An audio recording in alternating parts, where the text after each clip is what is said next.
It's indeed a matter of privilege to have such distinguished guests amongst us. It would be great to have few words and comments about his achievements, and to do this honor, I would request Professor Dabar to please welcome our guest and let us all know about his accomplishments. Honorable Dr. Dharam Bir Yadav, Faculty of Agricultural Sciences, other members from the CRC unit, and dear students, ladies and gentlemen.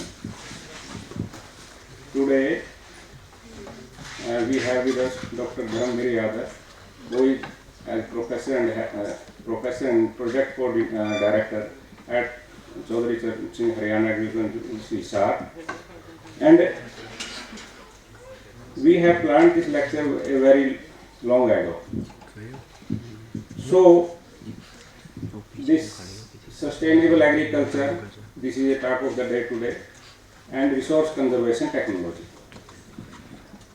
We thought who should be the right person for this technology or for this talk, because for sustainable agriculture we have to conserve the technology and we have to make judicious and needful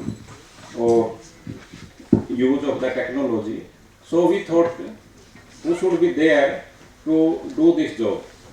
So Dr. Dharam Bir Yadav, who is a pioneer in this area, was a right choice for this job. Dr. Dharam Bir Yadav, who is an alumnus of Haryana Agriculture University Hisar, presently project director in the university. I am going to deliver a talk on resource conservation technology, Vis-a-Vis sustainable agriculture. I will be presenting some of the work done by me as a part of a team at HAU, and Dr. Dabar has also been in that team when he was there. Professor Malik, Dr. Dharam Bir Yadav, and many scientists who were present in the team. Major work is from that research work, and some of the work done under ACR project with CIMIT, with Adelaide University and PAU.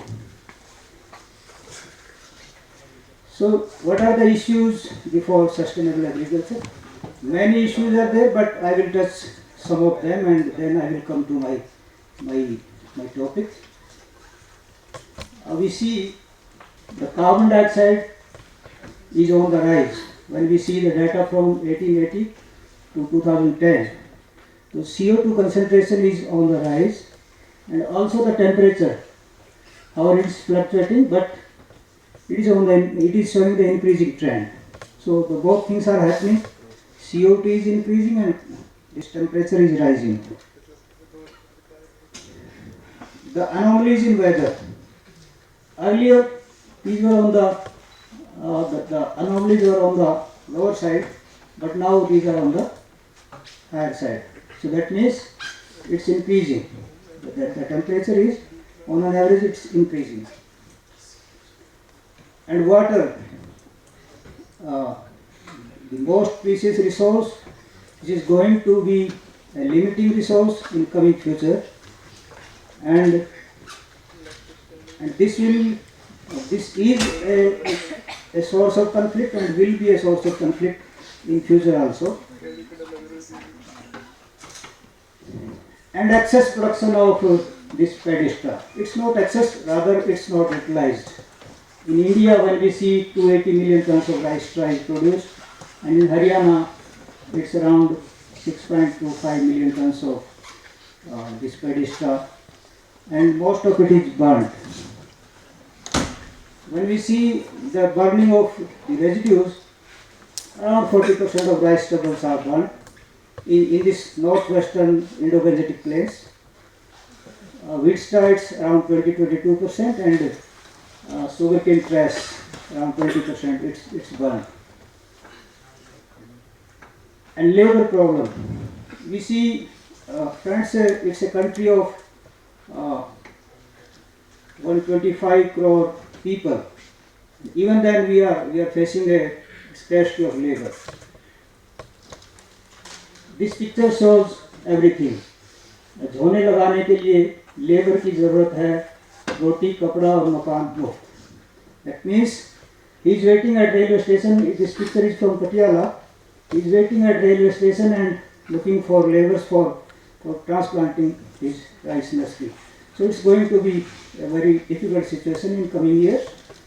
And the women, the pressure has come on the local women labor, and it's causing drudgery on women workers. And puddling is an unnecessary evil. We call it an evil. It can be avoided. Puddling is done for transplanting of rice. We were taught by our teachers, and you students are also taught today also, but it may be avoided. Is puddling always necessary for achieving higher grain yields? No, definitely it is not necessary. It may be done, but it is not necessary. So, when we think about the future, so more crop per drop, improved soil health, multiple land use, more productivity, profitability with less cost, and secure more output with less energy. So this can be achieved with resource conservation technologies. So I will talk about the technologies one by one. First is laser leveling. With the help of a laser beam, this leveling, precise leveling of the field is got done, and we can give a definite slope also if we want it. So within very limited deviations, it can level the field, and this is prerequisite for all the city. When we have to go for resource conservation technology, we have to go for this laser leveling. And in Haryana, more than 2,000 units are there. In 1992, there were only two machines which were brought by Department of Agriculture and HAU, and now more than 2,000. And this technology is catching up very fast. We see here the application efficiency of irrigation is around 88% as compared to 60% when we don't go for laser leveling. And the distribution efficiency of irrigation, it is increased from 80 to 92% when we go for laser leveling. So that means irrigation efficiency, both in terms of application efficiency, both in terms of distribution efficiency, it is increased. And water productivity, kilogram per meter cube. In laser level field, it comes to be around 102 kg, and in conventional field, it's around 75 kg. So that means per drop of water, more crop is produced. Second, zero tillage. In earlier 90s, the phallus viner, it became a major weed because it attained herbicide resistance. Students, you might be knowing isoproton was a herbicide which was largely used by farmers for control of this weed. But this weed attained a resistance against this herbicide, and for that, due to this, the wheat yields crashed. The solution was new herbicides which were very costly. At that point of time, it was costing around 700 rupees per acre, and isoproton was costing around 100 rupees per acre. So it was a 7 times jump. So what we thought that we should introduce, Dr. Malik was the pioneer in this case, he thought that we should introduce zero tillage. It will serve two purposes. It will reduce the cost of cultivation so that farmers may invest in costlier herbicides. And secondly, to reduce the land preparation period for timely planting, because phallus minor germination is less when we plant the crop early. So from 1998, it kept on increasing. However, now the trend has slightly been plateaued, or in some areas it has decreased also, but it has been on the rise. And this you can see a vast tract of zero tillage field when this was adopted on large scale by farmers. The residues are there, and the wheat crop comes up very well in this, and yields are similar to conventional tillage. We were interested only in fellage manure at that point of time. Other benefits came later on. So we observed that the fellage manure was more when we went for conventional sowing of the wheat. And when we went for zero tillage, the wheat population at first irrigation came down. However, it came down with time under both the situations because herbicides were used by the farmers. But it remained higher under conventional tillage as compared to zero tillage. That means zero tillage helped in reducing the population of fellage manure. We observed the predatory insect pests, our friendly insects. So these were higher in zero tillage as compared to this conventional tillage. So that means we were promoting the beneficial insects. Dr. Saroj was associated with us at that point of time, entomologist with HAU, and a glaring difference was observed here. It was a positive sign. Population of useful parasites was more in ZT. Yellow stem borer in rice was same, and disease pattern was almost similar, and kernel bunt was less under ZT as compared to CT. And the data of Dr. Dharam says that the nematode population, the saprozoic nematodes, Dr. Dharam may correct me if I am wrong, saprozoic nematodes were slightly higher in zero tillage, and plant parasitic nematodes were lower under zero tillage. That means that was also a slightly positive indicator. When we saw the organic carbon, so this data is not from our experiment, this is from a paper from USA. When we go for the zero tillage, so there is increase in organic carbon. The maximum increase is in the upper layer. When we go deeper, the increase is not that much.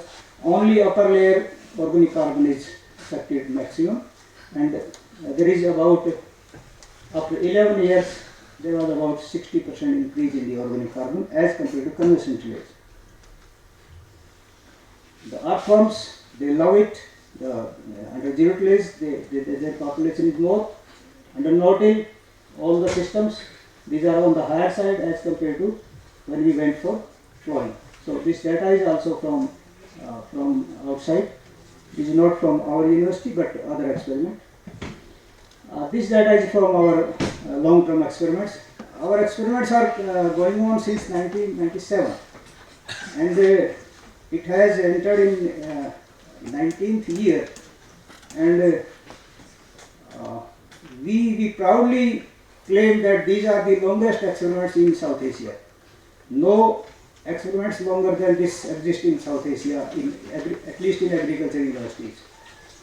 And when we saw observed this quality parameters of wheat, so under ZT double zero till system, everything, it may be 1000 grain weight, protein content, grain hardness index, sedimentation value, hectoliter weight, and chapati quality score.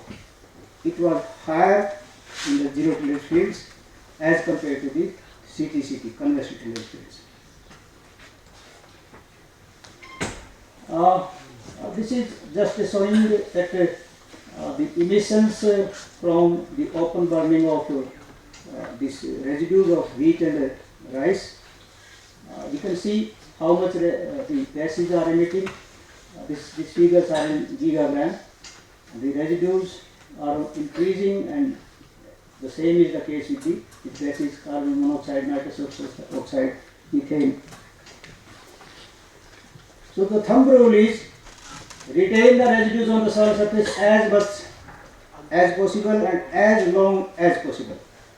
Don't mix it in the soil and don't burn it. With increasing soil cover, the infiltration rate of water in the soil increases. This graph shows when we increase the surface cover, the infiltration rate of water in the soil increases. The same thing is shown here. No-till 80% cover, maximum infiltration. Plowed field, bare field, very low infiltration rate. So that means with zero tillage and with coverage of this surface with these residues, it increases the infiltration rate of the water. And weed numbers, with increase in load of residues, the weeds decrease. So this is the green rate of the weeds. So that means when we increase the load of the residues on the surface, the weed load is also decreased. Similarly, the soil compaction, the bulk density is lower in no-till fields as compared to the conventional till fields. That means these soils are better as compared to the city fields. So lower bulk density is always preferred as compared to higher bulk density. Higher bulk density means these soils are more compacted.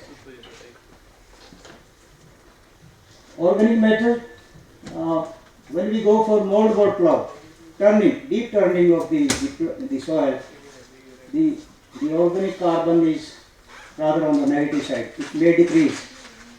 It may not increase, it may decrease. But when we go for no-till, it will definitely increase. The increase may be less, increase may be more, but it will increase.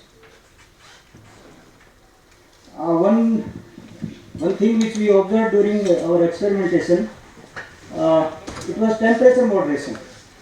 The terminal heat effect, in the month of April, the temperature rises and there is forced grain maturity of wheat. So we observed that in the month of February, the temperature of under zero tillage was slightly higher as compared to city. And in the month of April, the temperature under ZT was slightly lower as compared to city. That means in cooler months, the temperature was higher, that is congenial for crop, and in warmer months, the temperature was low, again congenial for the crop. And you can see the picture. On this has been taken on 30th of March. Field side by side, this is ZT and this is CT. So this is more green on 30th of April. That means it will take more time to mature. So that means the grain will have more time for its filling. So grain filling will be better. So by zero tillage we can fight with terminal heat. And the data of those sites, this is the average of 6 sites which are maintained since 1997-98. The data shows that over the years, the average yield under ZT was higher as compared to city.